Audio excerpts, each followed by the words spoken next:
जिस क्षण का इंतजार था, ऐसे संगठन और सरकार में उत्तर प्रदेश की धरती पर जिनका एक लंबा ऐतिहासिक अनुभव, ऐसे लखनऊ के लोकप्रिय सांसद, देश के यशस्वी रक्षा मंत्री माननीय राजनाथ जी से निवेदन करता हूं कि सभी अवध क्षेत्र के बूथ अध्यक्षों का मार्गदर्शन करें। जोरदार तालियों के साथ में स्वागत। बोलिए भारत माता की, भारत माता की।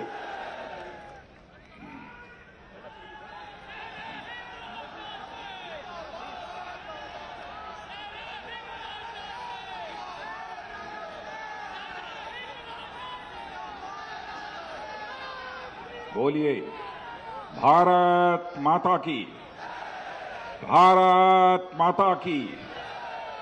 बहुत बहुत धन्यवाद। उत्तर प्रदेश भारतीय जनता पार्टी के अध्यक्ष, जिनको आपने अभी थोड़ी ही देर पहले सुना है और जिन्होंने उत्तर प्रदेश में भारतीय जनता पार्टी को एक ऊंचाई देने का काम किया है, ऐसे भाजपा के प्रदेश अध्यक्ष श्री स्वतंत्र देव सिंह जी, प्रदेश के उप मुख्यमंत्री और शिक्षा के क्षेत्र में जिन्होंने एक क्रांति लाने का काम किया है, ऐसे डॉक्टर दिनेश जी शर्मा, पार्टी के उपाध्यक्ष श्रीमती रेखा वर्मा जी, प्रदेश के संगठन मंत्री, जिन्होंने एक संगठन का मजबूत ढांचा, प्रभावी ढांचा, क्रियाशील ढांचा इस उत्तर प्रदेश में खड़ा किया है, ऐसे श्री सुनील जी बंसल और केंद्रीय राज्य मंत्री श्री कौशल किशोर जी, श्री अजय जी मिश्र और उत्तर प्रदेश सरकार के मंत्री श्री रमापत जी शास्त्री, श्री ब्रजेश जी पाठक, श्री मुकुट बिहारी जी वर्मा, डॉक्टर महेंद्र सिंह, श्रीमती स्वाति सिंह और श्री पलटू राम जी, हमारे लोकप्रिय सांसद, यहां के सांसद श्री राजेश जी वर्मा, श्री जयप्रकाश जी रावत, श्री अशोक जी रावत, स्वामी साक्षी जी महाराज, श्री लल्लू सिंह जी अयोध्या के सांसद और श्री अक्षयवर लाल जी गौड़, श्री कीर्तिवर्धन सिंह जी और श्री अशोक जी वाजपेयी और इस मंच का संचालन कर रहे प्रदेश के महामंत्री श्री अमरपाल जी मौर्य और क्षेत्रीय अध्यक्ष श्री शेष नारायण जी मिश्र और इस मैदान में मौजूद मेरे सभी कार्यकर्ता बहनों एवं भाइयों, जो मैं दृश्य आज अपनी आंखों के सामने देख रहा हूं, मुझे इसकी कल्पना तक नहीं थी।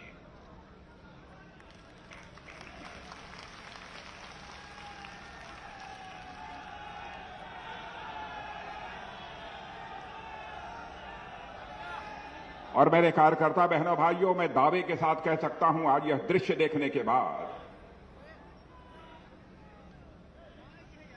कि उत्तर प्रदेश में भारतीय जनता पार्टी को 2/3 से अधिक बहुमत से विजय हासिल करने से अब दुनिया की कोई ताकत रोक नहीं सकती है।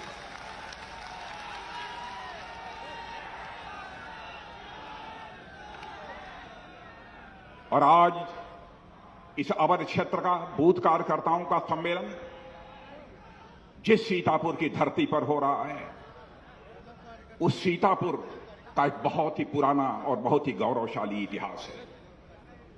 आप जानते हैं, नैमिषारण्य इसी सीतापुर की धरती पर है और कहा जाता है भले ही सारे तीर्थों की यात्रा पूरी कर लीजिए, लेकिन जब तक नैमिषारण्य की आप यात्रा नहीं करेंगे तब तक आध्यात्मिक यात्रा आपके जीवन की कभी पूरी नहीं हो सकती है। आज ऐसी धरती सीतापुर पर खड़े होकर मुझे अपनी बात रखने का अवसर प्राप्त हुआ है।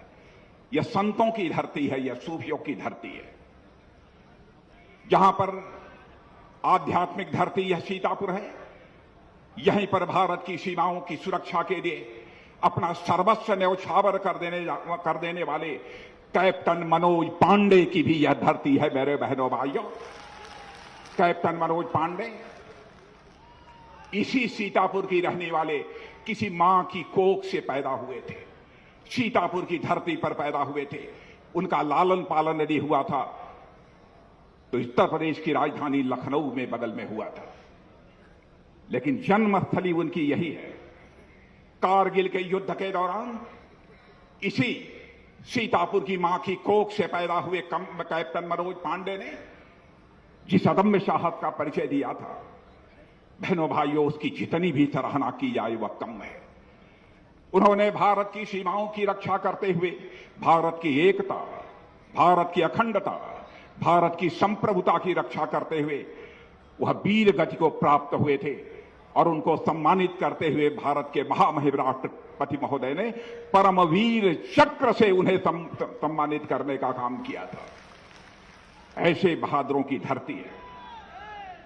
बहनों भाइयों, चाहे भारत को आजादी दिलाने में जिन्होंने अपने प्राणों को न्यौछावर किया हो, अथवा हमारे भारत की सीमाओं की रक्षा करने में जिन्होंने अपना योगदान दिया हो, उन सभी को याद किया जाना चाहिए, उनका सम्मान किया जाना चाहिए। यह भारत की एक गौरवशाली परंपरा रही है, बहुत ही प्राचीन यह परंपरा हमारी रही है। शायद समाचार पत्रों के माध्यम से आपको इस बात की भी जानकारी मिली होगी, आज के कुछ ही दिन पहले क्या 7 दिन पहले 18 तारीख को भारत और चीन की सीमा रिजांगला, यहां पर इस बार भी भारत और चीन के बीच जो स्टैंड ऑफ हुआ था, आमना सामना हुआ था, उस भारत चीन की सीमा रेजंगला में वहां पर गया हुआ है। बहनों भाइयों, मुझे यह बतलाया गया कि आज तक कोई रक्षा मंत्री रेजंगला नहीं जा पाया है, क्योंकि वहां पर -20 डिग्री का टेम्परेचर होता है। मैंने कहा कि यदि हमारे बहादुर जवान यदि रेजंगला में -20 डिग्री के टेम्परेचर में खड़े होकर भारत की सीमाओं की रक्षा कर रहे हैं, चाहे जो कुछ भी हो जा, हमारा जो होना होगा, लेकिन जिन लोगों ने उस धरती पर हमारे भारत की सीमाओं की रक्षा करते हुए अपना बलिदान दिया है, उनको श्रद्धांजलि अर्पित करने के लिए मैं रेजंगला जाऊंगा, और मैं रेजंगला भी गया था।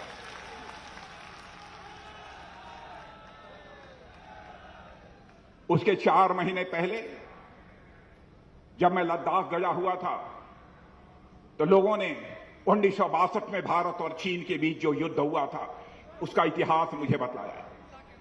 उन्होंने कहा कि साहब, कमाल किया था भारत के सैनिकों ने। 124 की संख्या थी भारत के सैनिकों की, और उधर से चीन के हजारों की संख्या में लोग थे, लेकिन अपने देश की सीमा की रक्षा करते हुए 124 में से 114 हमारे भारत के सेना के जवानों ने अपना बलिदान दिया था और भारत की सीमाओं की रक्षा की थी।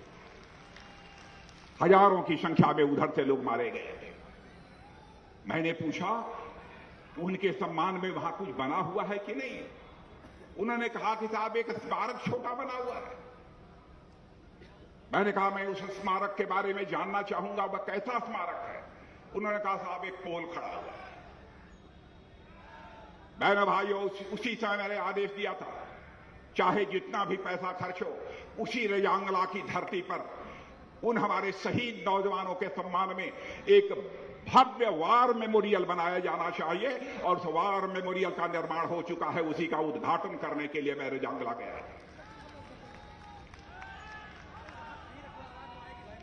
और मैं तो यह मानता हूं, भारत की एकता, अखंडता और संप्रभुता की रक्षा के लिए जैसे सेना में सैनिकों की अहमियत होती है, वैसे ही इस देश में सुशासन देने के लिए और इस देश की जनता की सेवा करने के लिए यदि भारतीय जनता पार्टी सत्ता में आना चाहती है, तो आप जैसे भारतीय जनता पार्टी के सेनानियों की जरूरत होती है। बहनों भाई,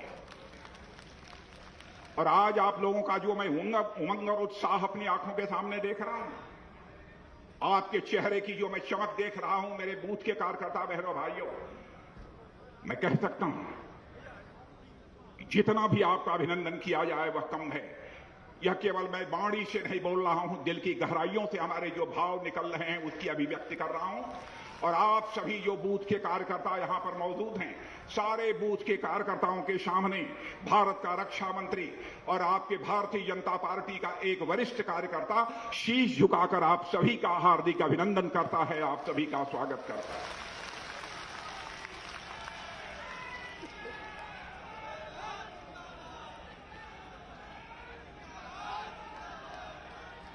बहनों भाइयों, आप हमारी पार्टी की जान हैं। कल मेरे मन में एक इच्छा पैदा हुई कि मैं अवध क्षेत्र के अपने बूथ के कार्यकर्ताओं से मिलने जा रहा हूं, उनके साथ मैं संवाद करूं। तो मैं जरा कुछ कार्यकर्ताओं से, हर जिले के 1-2 कार्यकर्ताओं से जरा मैं बात करूं। मैंने उनका नंबर मंगवाया और बहनों भाइयों, कुछ कार्यकर्ताओं से मैंने बात की। हमारे पास वो सूची है। मैं लखनऊ जिला के रायबरेली में प्राथमिक विद्यालय C1 के बूथ अध्यक्ष राम सेवक सिंह से बात किया। राम सेवक सिंह हैं?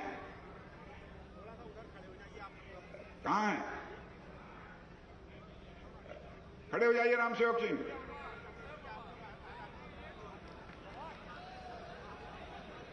अच्छा, वैसे ही उन्नाव के आदर्श नगर आंशिक के अमन वर्मा से बात किया और सीतापुर के नेपालपुर के विवेक विश्वकर्मा से भी बात किया था मैंने। विवेक विश्वकर्मा से भी बात किया। ऐसे ही पूर्वी लखेड़ा वन से रोहित सिंह लखीमपुर से और अभिषेक पंत हरदोई से और अयोध्या जिले से बैजनाथ प्रसाद जायसवाल और अयोध्या महानगर से सत्य प्रकाश निषाद और अंबेडकर नगर से श्री नरेंद्र कुमार और रंजीत कुमार बाराबंकी से, वैसे ही श्री चंद्र प्रकाश मौर्य बलरामपुर से और श्री घनश्याम कश्यप बहराइच से और गोंडा से, रनियापुर से विशाल तिवारी और श्रावस्ती से श्री अमरीश यादव। बहनों भाइयों, इतने कार्यकर्ताओं से मैंने बात किया और मुझे बहुत सुखद अनुभूति हुई और मैं बतलाना चाहता हूं जो हमारी बातचीत हुई। पहले तो मैंने उनके परिवार का हालचाल पूछा, आप कैसे हो, परिवार की क्या हालत है। और मैंने कहा कि कल मैं आ रहा हूं सीतापुर में अवध क्षेत्र के बूथ के कार्यकर्ताओं के सम्मेलन में भाग लेने के लिए। कहां साहब, मुझे मालूम है, हम लोग तैयार हैं, हम लोग कल जा रहे हैं। मैंने कहा क्षेत्र का माहौल क्या है? अरे कहा साहब बहुत अच्छा है। मैंने कहा पन्ना प्रमुख बन गए? कहा साहब हमारे यहां तो हर बूथ पर सब पन्ना प्रमुख बनकर तैयार हो गए, हर भारतीय जनता पार्टी के बूथ के कार्यकर्ता ने।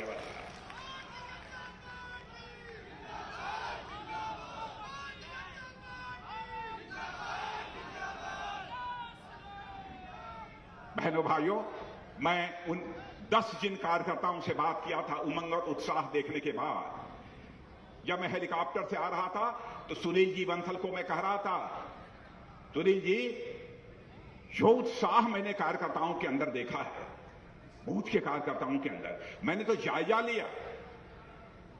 यदि किसी बर्तन में चावल पक रहा हो तो पूरा चावल मलकर देखने की जरूरत नहीं होती है, 2, 4, 10 चावल ही उठाकर आप अंदाज लगा सकते हैं चावल पक गया कि नहीं पक गया।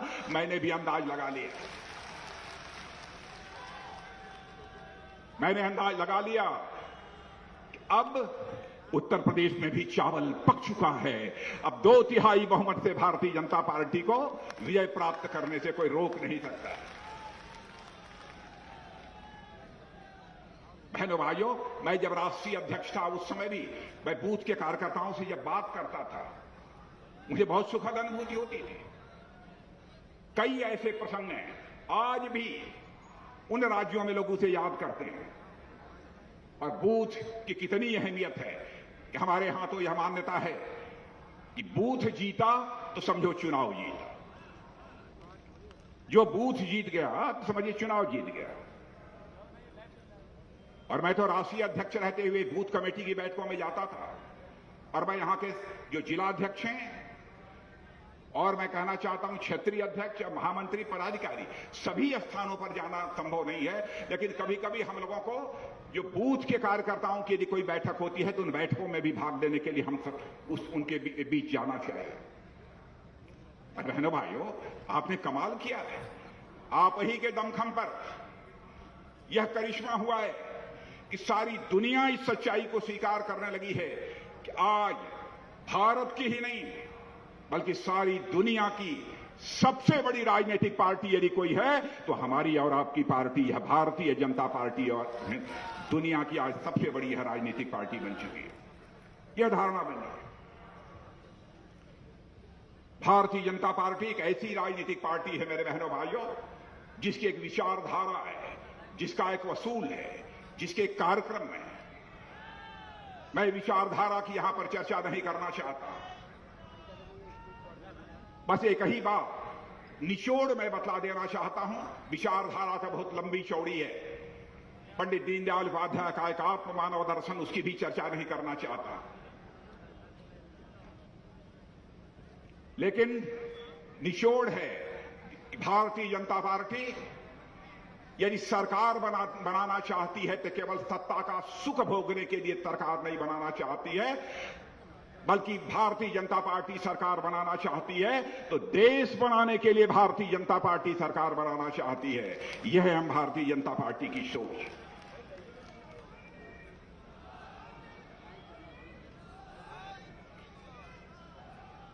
और भारतीय जनता पार्टी, बहनों भाइयों, यहां हमारे प्रेस के मित्र भी बैठे हैं, मैं इनसे भी विनम्रतापूर्वक निवेदन करना चाहूंगा। 2-2 बार मैं पार्टी का राष्ट्रीय अध्यक्ष रह चुका हूं, बराबर 2-2 बार, और एक बार तो इस बार भी जब 2019 में चुनाव हुआ था, भारतीय जनता पार्टी का जो संकल्प पत्र बना था उसके लिए जो कमेटी बनाई गई थी उसका भी चेयरमैन मैं ही था। मोदी जी ने कहा, राजनाथ जी आप इसको संभालिए, लेकिन बार बार मोदी जी मुझसे एक ही बात कहते हैं, राजनाथ जी यह सावधानी बरतिएगा कि हमारा संकल्प पत्र यानी घोषणा पत्र जो तैयार हो रहा है उसमें कहीं कोई ऐसी चीज न आ जाए जिसको हम पूरा न कर पाए। मैंने कहा चिंता मत करिएगा, उसके पहले भी बना चुका। बहनों भाइयों, क्या कोई नेता किसी पार्टी में चिंता करता है? लोग कहते हैं घोषणा पत्र में जो भी डालना हो डाल दो, जनता की आंखों में धूल झोंक कर सत्ता हासिल कर लो। बहनों भाइयों, लेकिन ऐसी सत्ता हम भारतीय जनता पार्टी के लोग चिमटी से भी नहीं छूना चाहेंगे। बहनों भाइयों, ऐसी सत्ता हम चिमटी से भी नहीं छूना चाहेंगे।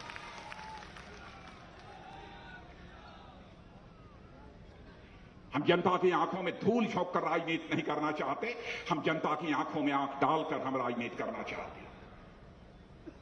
ऐसे लोग हैं,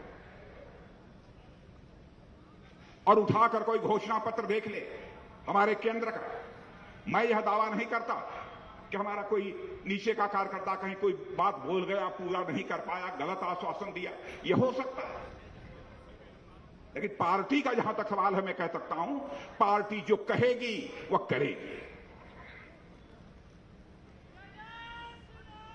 आजाद भारत के इतिहास में आपने देखा होगा कि बहनों भाइयों, नेताओं ने जनता से बहुत सारे आश्वासन दिए हैं, बहुत सारे वादे किए हैं, आंशिक रूप से भी अपने वादों को पूरा कर दिया होता तो शायद आज के 25-30 साल पहले ही हमारा भारत ये दुनिया का सबसे ताकतवर देश बन गया होता। लेकिन नेताओं की कथनी और करनी में अंतर होने के कारण ही भारत की राजनीति और भारत के नेताओं के प्रति एक विश्वास का संकट इस देश में पैदा हुआ है। और इस विश्वास के संकट को मेरे बहनों भाइयों हम लोगों ने चुनौती के रूप में स्वीकार किया है। हम आपको यकीन दिलाते हैं, जनता तक यह बात पहुंचाइए कि हम जो कहेंगे वो हम करके दिखाएंगे।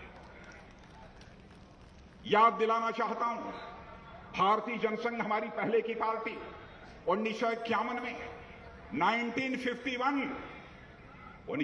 में हम लोगों ने कहा था हमारी पार्टी को यदि कभी सरकार बनाने का अवसर मिला तो जम्मू कश्मीर में जो धारा 370 लागू है, जिसके तहत जम्मू कश्मीर को एक स्पेशल स्टेटस मिला हुआ है, हम सरकार बनने के साथ चुटकी बजाकर धारा 370 समाप्त करेंगे बहनों भाइयों, और जम्मू कश्मीर का वही दर्जा होगा जो हिंदुस्तान के अन्य राज्यों का। यह करके हमने दिखा दिया।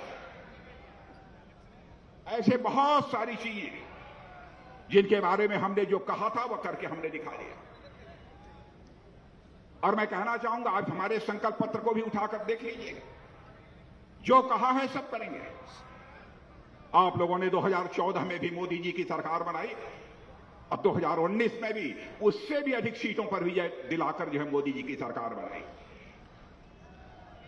दुनिया के दूसरे देशों में यदि आपके परिवार का या आपके गांव का, पड़ोस का कोई यदि रहता होगा, आप उससे पूछिए, अंतर्राष्ट्रीय जगत में